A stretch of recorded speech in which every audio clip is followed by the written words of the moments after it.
Yes, you read the title and or thumbnail correctly. We do have a 100% win rate and we are in master rank. And of course, if you watched my last video, you know our last 20 matches, technically 21, has us on a 21 win streak, a new record for us personally, using Floowandereeze. We haven't obviously played that much since we hit master rank, like 7 days ago now pretty much. In the middle of the month, we've only played 2 matches in master rank, we've just been so busy. But let's go ahead and get into some matches here and see when our win streak is going to get broken. Well, our win streak was finally broken. You guys are going to be very interested in seeing how it was broken. We lost turn 1. Quantum, did you resign? What happened there? Well, let's take a look. Konami, you wonder why people don't want to play your game or they quit your game? This is a perfect example why. Not salty about the loss. We were bound to lose at some point, right? It's a streak for a reason. It's got to come to an end. But it's just the way it comes to an end that's really frustrating. So this is our 4th coin toss loss in a row, I think. Totally fine. But the opponent is going to be going first, obviously. And check out what their deck does. I'm not going to commentate over it. I'm just going to speed through it. You guys will be able to see what it's going to do in just a second. Is it my fault for not playing any interruptions during their turn? Maybe. Should I be playing Ash Blossoms and Imperms? Maybe I could have stopped them then. But hey, the odds that you draw those in your opening hand and the odds that the opponent doesn't have a way to play around it anyways, what are the odds of that? Because you're going to see that this opponent actually ends up discarding a Call by the Grave later on. And they would have discarded another card if they used the Call by the Grave to negate one of my interruptions. So it's a problem with this game that I think you need to solve, Konami, because when I queue up for a game, somebody who doesn't have a lot of time, I don't want to sit here through a 10-minute combo where I can't do anything. You know, it's kind of cool to see this in action, I'm not going to lie, for the first time. That's why I stayed, and also, you know, we were on a streak, so I wanted to make sure the opponent followed through with their combos here. But yeah, this is not really good for the game. I don't know, let me know what you think. Am I wrong? Should I have just drawn the out, played the out, and drawn it in order to stop the opponent? You know, 1 Imperm Quantum on that card that is tributing right there might have stopped them, but again, unless you know what this deck is, know what it does, and the opponent doesn't have a way to play around it, because they could probably get another one on field if they wanted to and just continue playing, you're likely just not stopping this anyways. So yeah, this is why I am more excited to play Lorcana these days than this game, unfortunately, and reminds me why I haven't jumped back into master rank right away. Well, again, I've been busy, but like, you know, why waste 10 minutes sitting through something like this? Well, then Quantum, you should have resigned.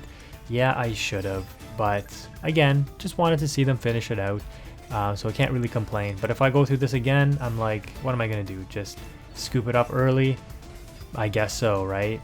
Now we're down to 24. The opponent barely is able to get their combo off, and that's how our win streak ends. Pretty lame way to end a win streak, in my opinion, getting first turn killed, but I guess those things are in the game. But following up from that last match, I do want to just say we did indeed hit Master 4 on a 5 win streak. We did take a couple of losses along the way, but we're going to take a look at some of these matches, and I'm going to go over one of the losses that I think was actually a good interaction between me and my opponent. The match I'm about to show you here, I'm not actually sure if it was winnable for me, but at least there was a lot of back and forth, and it's, you know, despite playing against a deck that's really annoying and Pearly, at least, you know, I was able to play this game, right? So we're bricked up, drawing 2 tribute monsters in our opening hand, which is crazy, but we're going to use Unexplored Winds, draw 2, we're still bricked, so all we can do is double set and pass turn. The opponent reveals that they're on Pearly, and they're just going to do Pearly things at this point. So they got Trap Card, they've got My Friend, they've got Field Spell, they've got Pearly, so they've got the busted nuts, they've got full combo here. But we do have a Book of Eclipse. The downside is when I use that Book of Eclipse, it will give them a draw 3, and I learned something in this game that I didn't know about Pearly, and that is if you flip down their field during the end phase, since they resolve a lot of things in the end phase and or have quick effects, when everything is flipped back face up, the Plump will get to reactivate all of its effects for free again. So even if it uses the effect here, as you can see, to attach to, it still attaches to even though it's flipped face down, and then when it gets flipped face up in the end phase, it is going to be able to attach to again, and also attach cards that they play from hand. So look at this, they're going to draw 3 off of the Book of Eclipse, they're going to be able to reattach cards from the graveyard again, and then they're going to be able to play during the end phase and attach more cards up more than 3 times per turn because it was flip back face up. I did not know that about Pearly, so I totally just gave my opponent a ton of extra resources, and they're also going to draw off of the plump as well. How many cards? I think it's like 2. Yeah, there you go. They're up to 5 cards in hand now, and this is why Pearly is really annoying to play against. So Konami, like, you know, again, making people want to really just not play this game. But you have to deal with the My Friend Pearly before you can even attempt to deal with the Pearly Plump. And then, you know, you have these extensions and or potential a bunch of hand traps to deal with in like Effect Veiler, Ash Blossom, Maxi, which doesn't affect us, but every other deck it would. Droll and Lockbird, Nibiru, etc. Right? So that's what we're dealing with. The opponent is up to 10 materials on their plump. We're going to go for Empin here, and I make a misplay because I should have searched for map here. Activate map, reveal token, banish trap, and just get an extra interruption on board in case the opponent wanted to use their normal summon. My thinking here was like, oh, they're just going to play around the normal summon anyways, but at least I should have tried to make them or force them to play around the normal summon, right? Either that or they have to commit to the normal summon and then I can play into it. Because my thinking here is, oh, when I attack over this plump, which I can do with the Empin, because 5,000 divided 5,100 divided by 2 is only 25.5. So I can banish the Toucan, and I'm like, I'd rather keep the Toucan in hand than play it on board, but I could have just banished the second Unexplored Winds, honestly, which is what I should have done. So big misplay on my part. It's going to beat over one of the Pearlies, and then beat over this as well.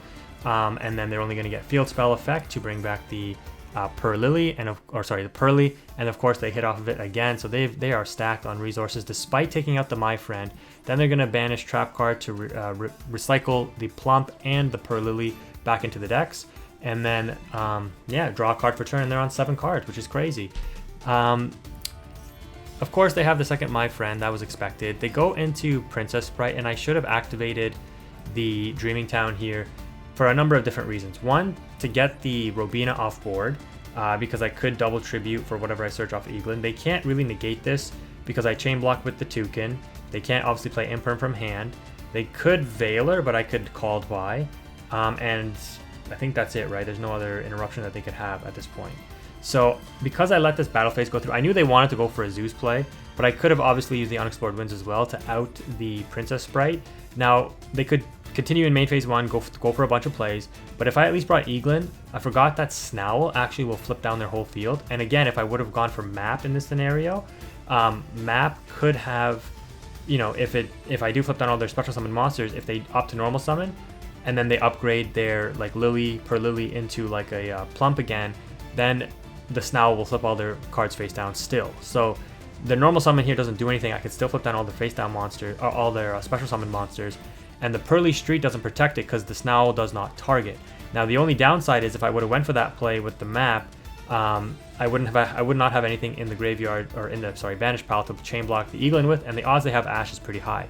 However, with this setup still, you know, it could have worked out because I normal summon Eaglin, chain block with the Toucan, which might have been the right play, not summoning the Toucan to field, so I have something to chain block with during the opponent's turn, and still go for Snowl and still be in decent shape. Plus, the Dreaming Town will flip their field face down as well when I tribute over for the Snowl. So main phase 2, the opponent is going to go My Friend Pearly, of course. Okay, they're just going to continue to extend. But now that they've been able to battle with this, I've given them a Zeus play. And I wait for them to go into Downward here, and then I am forced to activate Dreaming Town. The opponent could have just gone straight into Zeus, and I would have been screwed too, because, you know, if I try to chain Dreaming Town to the Zeus effect, they just chain it again. And then whatever I bring to board just gets wiped anyways, so I wouldn't even be able to activate the effect. So thankfully they do go into Downward, which gives me a small inkling of hope that I could do something here. I go ahead and bring out the Apex to hand off of the Eaglin, which again, probably a misplay. I was low on time. I should have most likely gone for the Snowl.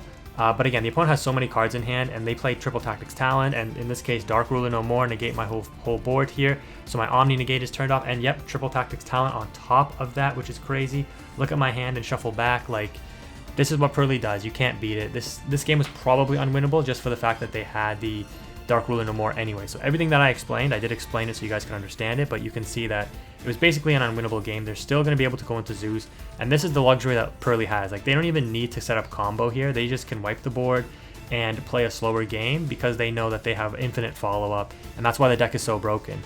We do draw the Fossil Dyna, which normally would be an out to Pearly, but of course the set card is imperm, so that completely shuts down our turn as well. We might have had a chance if this was able to resolve, but yep, on the activation of Unexplored Winds, they Zeus again, and now we just have nothing.